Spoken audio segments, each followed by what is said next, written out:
এখন কোন মাস চলতেছে? শাবান মাস চলছে, এরপরে রমাদান। রমাদানের জন্য আমাদের প্রস্তুতি আছে কিনা? রমাদান মাস আমাদের আছে। কার কার মনটা খুব উৎফুল্ল আনন্দিত বলেন তো? সুবহানাল্লাহ। না হইলেও কমপক্ষে মনটাকে উৎফুল্ল বা আনন্দিত করেন। মনটাকে উৎফুল্ল বা আনন্দিত করতে হবে, কারণ রমাদান মাস আসতেছে। আল্লাহ সুবহানাহু ওয়া তাআলা এর শিআর একটি, আর আল্লাহ তাআলা বলেছেন যালিকা ওয়া মান ইউআযযিম শাআইরাল্লাহি ফাইন্না মিন তাকওয়াল কুলুব। আপনার অন্তরে যে তাকওয়া আছে তার একটা প্রমাণ হলো রমজান মাস আসতেছে। আপনার অনেক ভালো লাগা, আপনার অনেক ভালো লাগতেছে আল্লাহ রমজান মাস আসতেছে। কারণ কি? এই রমজান মাসে আল্লাহ তাআলা আপনার গুনাহগুলো সব মাফ করে দেবেন, সাফ করে দেবেন আল্লাহ তাআলা। এই রমাদান মাসে আল্লাহ তাআলা জান্নাতের দরজাগুলো সব উন্মুক্ত করে দেবেন। তার মানে জান্নাতে আপনি চাইলে যেতে পারেন। জাহান্নামের দরজাগুলো ক্লোজ করে দেবেন। আপনার জাহান্নামে যাওয়া খুব কষ্ট হবে। জাহান্নামের দরজা ভেঙে তারপর আপনাকে যেতে হবে, কারণ জাহান্নামের দরজা তো কোন বন্ধ, অতগুলো কফি আবওয়াবুন নিরান ওয়া তুসাফফাদু ফীহি শায়াতিন ওয়া মারাদাতুল জিন। হাদিস শেষে রাসূল সাল্লাল্লাহু আলাইহি ওয়াসাল্লাম বলেছেন এই সময় আল্লাহ তাআলা শয়তানগুলোকে এবং দুষ্ট জিনগুলোকে আল্লাহ তাআলা বন্দী করে রাখেন। ফলে এই সময় ইবাদত করা কি অনেক সহজ। আপনি চাইলে অন্য সময় শয়তানের কারণে ইবাদত করতে পারতেন না, কিন্তু এই সময় আপনি চাইলে কি ব্যাপক পরিমাণে ইবাদত করতে পারবেন। অতএব এটা মুসলমানদের ঈদের মাস, মুসলমানদের জন্য আনন্দের মাস। মুসলমানের মাসের জন্য তারা উদ্গ্রীব হয়ে থাকে। সালফে সালিহ তারা আল্লাহর কাছে দোয়া করতেন, হে আল্লাহ রমাদান যেন আমরা পাই। রমাদানের 6 মাস আগ থেকে দোয়া করতেন উত্তম ভাবে যেন তার রমাদান পায়। রমাদানের পর 6 মাস আবার দোয়া করতেন রমাদান জন্য যে ইবাদত করছে এই ইবাদত যেন আল্লাহ তাআলা তাদের কবুল করে নেয়। এটা ওই সকল ব্যক্তি ব্যবসায়ীদের মতো যে ব্যবসায়ীরা জানে বছরে 1 মাস কেবল ব্যবসা করা যায়, ওই 1 মাস ব্যবসা করবে আর বাকি 9 মাস বসে বসে, আর বাকি 11 মাস বসে বসে খাবে। আপনি তো এরকম একটা অবস্থা। রমাদান হচ্ছে আপনার স্পিরিচুয়াল সিজন, আপনার বিজনেসের মাস, ব্যবসার মাস। কার সাথে ব্যবসা? আল্লাহর সাথে ব্যবসার মাস। এই ব্যবসার মাসটাকে হেলায় অবহেলায় কাটিয়ে দেওয়া যায় না।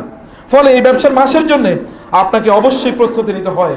এরকম কোনো এমন কোনো মানে জিনিস পাওয়ার পর মুসলমানদেরকে তাদেরকে আল্লাহ তাআলার প্রতি আনন্দ প্রকাশ করা লাগে।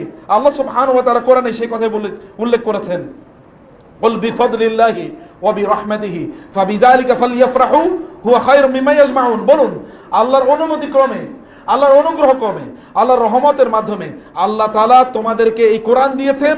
কোরআনের কারণে এই রমাদান মাসকে আল্লাহ তাআলা তোমাদের জন্য সম্মানিত এবং মর্যাদাবান করে দিয়েছেন। এবং ফালিযালিকা ফালইফরাহু, এই কারণে তারা যেন এই রমাদান মাসকে পেয়ে, এই কোরআনকে পেয়ে তারা যেন আনন্দ প্রকাশ করে। ফালইফরাহু আল্লাহ বলছেন। এবং আল্লাহ সুবহানাহু ওয়া তাআলা বললেন ওয়াইদা মা উনজিলা সূরাতুন ফামিনহুম মান ইয়াকুলু আইয়ুকুম যাদাতু হাযিহি ঈমানা। যখন কোরআন কোন সূরা নাজিল হয় তখন মুনাফিকরা বলে এই কাদের ঈমান বাড়ছে? কোরআন নাজিল হলে নাকি ঈমান বাড়ে, সূরা নাজিল হলে নাকি ঈমান বাড়ে, কোরআন পড়লে নাকি ঈমান বাড়ে। এই তোমাদের কার ঈমান বাড়ছে? আল্লাহ তাআলা বলে দিলেন এটা তো মুনাফিকদের কথা। আর আল্লাহ তাআলা বললেন ফাআম্মাল্লাযীনা আমানু ফাযাদাতহুম ঈমানা ওয়া হুম ইস্তাবশিরুন। কিন্তু ঈমানদাররা যখন কোন সূরা নাজিল হয় তখন তাদের ঈমান বেড়ে যায় এবং তারা ওয়া হুম ইস্তাবশিরুন, তখন তারা সুসংবাদ পায়। সুসংবাদ দিয়ে থাকে সূরা নতুন নাজিল হয়েছে, তাইলে আমাদের জন্য যে সুসংবাদ এসেছে নিশ্চয়ই আমাদের জন্য নতুন কোন আইন এর কথা বলা হয়েছে, আমাদের জন্য নতুন কোন গাইডেন্স আসছে, আমাদের জন্য জান্নাতের কথা আছে, জাহান্নাম থেকে মুক্তির আলোচনা আছে। আল্লাহ তাআলা সাহাবায়ে কেরামদের বলছেন ওয়া হুম ইস্তাবশিরুন, তারা সেখান থেকে সুসংবাদ নেয়। সম্মানিত ভাইরা, আপনাদেরকেও এই সুসংবাদ নিতে হবে যে আমরা এই রমাদান মাস আসতেছে, অথবা আমরা আনন্দ সুসংবাদ মানে আপনার চেহারায় আনন্দের প্রকাশ হবে, যেন আপনার স্পিরিচুয়াল সিজন, আপনার বিজনেসের মাস চলে এসেছে, এটা আপনার চেহারায়, আপনার আলোচনা এটা থাকবে।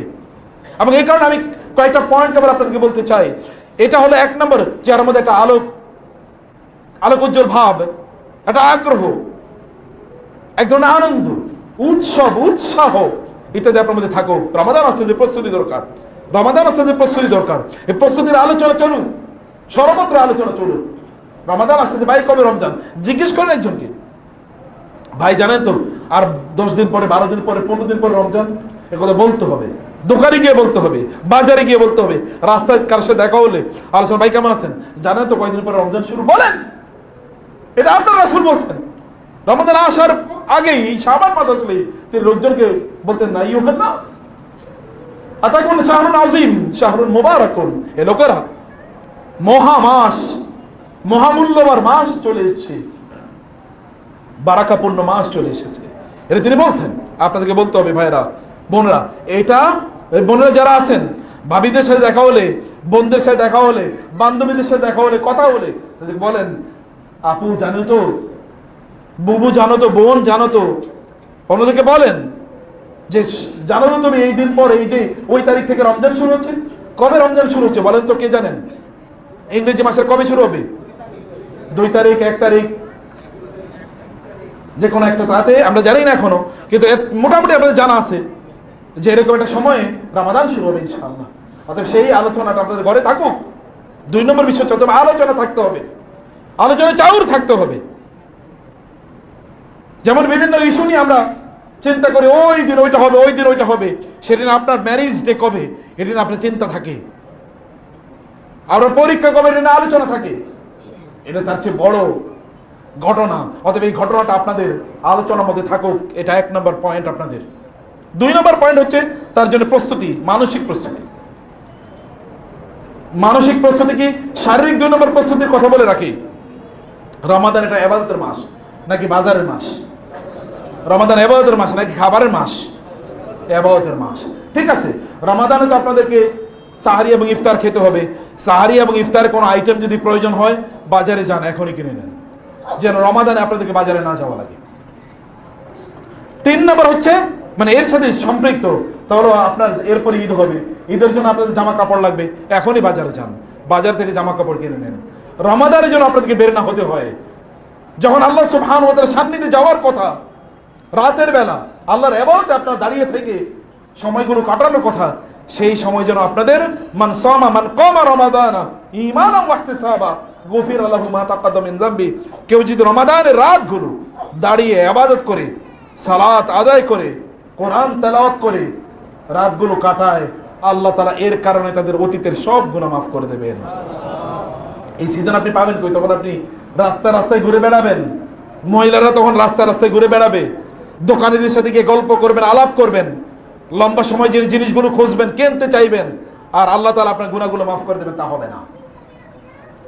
রমাদানকে সম্মান করতে হবে, মর্যাদা দিতে হবে, আল্লাহ তাআলার পক্ষ থেকে মেহমান এটি। অতএব মেহমানকে সম্মান দেওয়া দরকার। এটা 2 নম্বর ফিজিক্যাল প্রিপারেশন। ফিজিক্যাল 3 নম্বর প্রিপারেশন এর কথা বলে রাখি, তা হলো রমাদানে আপনারা কি কি ইবাদত করবেন তার লিস্ট এখনই করেন।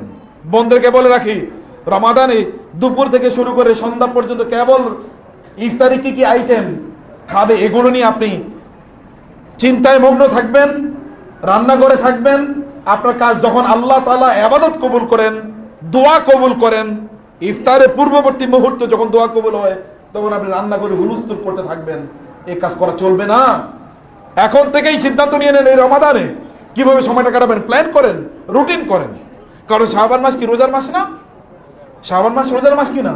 আপনারা তো এই মাসে রোজা রাখছেন। অতএব এই মাসে এমনভাবে প্রস্তুতি নেন যেন রমাদানটাকে ওইভাবে আপনার স্পিরিচুয়ালি যেন কাটাতে পারেন। কিভাবে কাটাবেন, সময়গুলো কোথায় কোথায় ব্যয় করবেন, এটা এখন নির্ধারণ করে রাখেন। এমন করেন না যে দিনের বেলা যেহেতু রোজা রাখতেছেন, মাগরিবে বা ইফতারে এমন খাওয়া খাবেন এরপরে শুয়ে থাকতে হয়, কাত হয়ে গেছেন আপনি, মানে খাইতে খাইতে নাক পর্যন্ত নিয়ে এসছেন। রমাদান তো না খাওয়ার মাস, এত খাওয়ার আবিষ্কার করলো কোত্থেকে? মুসলমানদের অধঃপতনের 1 নাম্বার কারণ হলো তারা কি? খাবারের প্রতি তারা অনেক বেশি আগ্রহী। মুসলমানদের বেদাত ঢুকছে মুসলমানদের কোথায় জানেন? মুসলমানদের বেদাত কোথায় ঢুকেছে? ডাইনিং টেবিলে ঢুকছে মুসলমানদের বেদাত। সর্বপ্রথম বেদাত ঢুকছে ডাইনিং টেবিলে। আপনার ডাইনিং টেবিলে বইসা মজা কইরা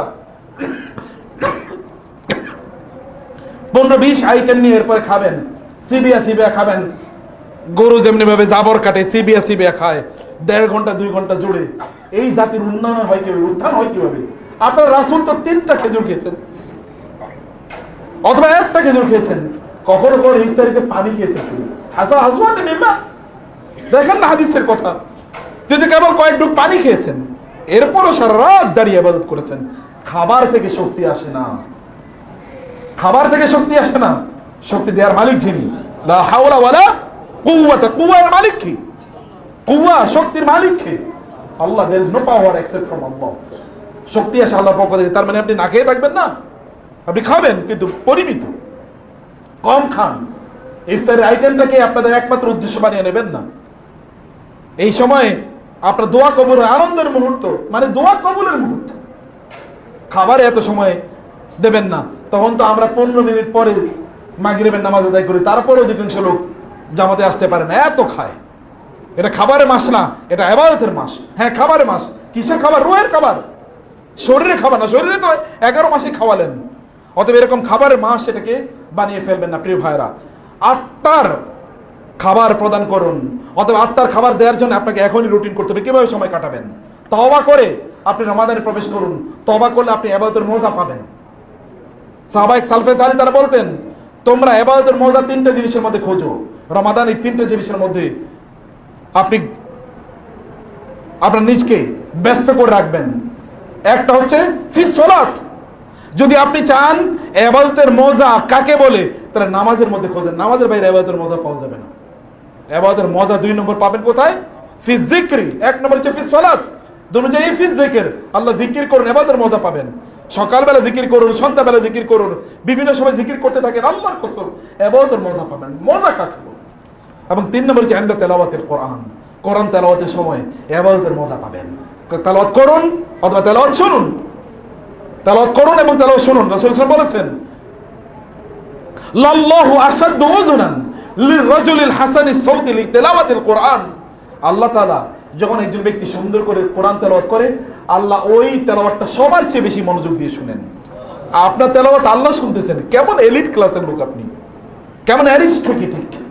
সুন্দর করে যাইয়িনুল কোরআন বিআসওয়াতিকুম, সুন্দর করে কোরআন তেলাওয়াত করা। প্রিয় ভাইরা, সেই কারণে আপনাকে তওবা করে ঢুকতে হবে। তওবা করলে আপনার অন্তরটা পরিশুদ্ধ হবে, তাহলে আপনি ইবাদতের স্বাদ পাবেন। তওবা করুন, এখনই ইস্তেগফার করুন। আল্লাহ তুমি আমাকে ক্ষমা করে দাও, আমার ইবাদতগুলো তুমি কবুল করে নাও এবং ইবাদত করার মতো তৌফিক আমাদেরকে দান করতে পারেন আল্লাহ তাআলা। রোজা রাখেন এখন থেকে। হঠাৎ করে আল্লাহওয়ালা হওয়া যায় না। আল্লাহওয়ালা হওয়ার জন্য অভ্যস্ততা লাগে। রমাদানের ইবাদতটা সুন্দর করে, রোজাটা সুন্দর করে রাখার জন্য এখন থেকে রোজা রাখা শুরু করে দেন। নিজে রাখবেন, বাচ্চাদেরকে রোজা রাখাবেন, অভ্যস্ত করান। রাসূল সাল্লাল্লাহু আলাইহি ওয়াসাল্লাম প্রায় শাবানের পুরোটা মাসই রোজা রাখতেন, ইল্লা কালিল। হাদিস শেষে কম কয়েকটা দিন বাদ দিয়ে বাকি সবগুলো দিন প্রায় রোজা রাখতেন। কারণ রমাদানের আগ থেকে প্রিপারেশন, ওয়ার্ম আপ। যখন যারা খেলতে যায়, খেলার আগের মাসে, ধর আগামীকাল খেলা, আজকে কি সারাদিন ঘুমিয়ে থাকবে যেহেতু আগামীকাল আজকে ঘুমাই? শুনছেন কোনোদিন? না। আজকে কি করবে? ফিটনেসের জন্য দৌড়াবে। সে কি করে? আমরা মাঠে যাই, ওইখানে প্র্যাকটিস করে। প্র্যাকটিস না করলে পরের দিন খেলা খেলতে পারবে না। আপনার রমাদান সবচেয়ে বড় আপনার গেমের মাস, আপনার সবচেয়ে বড় বিজনেসের মাস। আগ থেকে আপনাকে প্রিপারেশন নেওয়ার জন্য আপনার প্রস্তুতি নিতে হবে।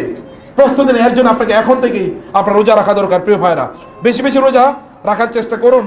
এবং আপনাকে মনে রাখতে পারবেন, মুসলমান ভাইদেরকে বলে যাবেন না। আপনি জানেন আবার গাজায় ট্রাম্প নতুন করে ঘোষণা দিয়েছে যে ওই অঞ্চলকে সে দখল করে নেবে। ওর বাপের সম্পদ যেহেতু, দখল করবে না কেন? তাই না? এটা তো তার বাপদাদার পাওয়া সম্পদ, এই জন্য দখল করার মতো এরকম একটা স্পর্ধা দেখাচ্ছে। এমনি তো পাগল, এমনি তো আট পাগল। এই আট পাগল আবার নতুন করে আট পাগলামি শুরু করেছে।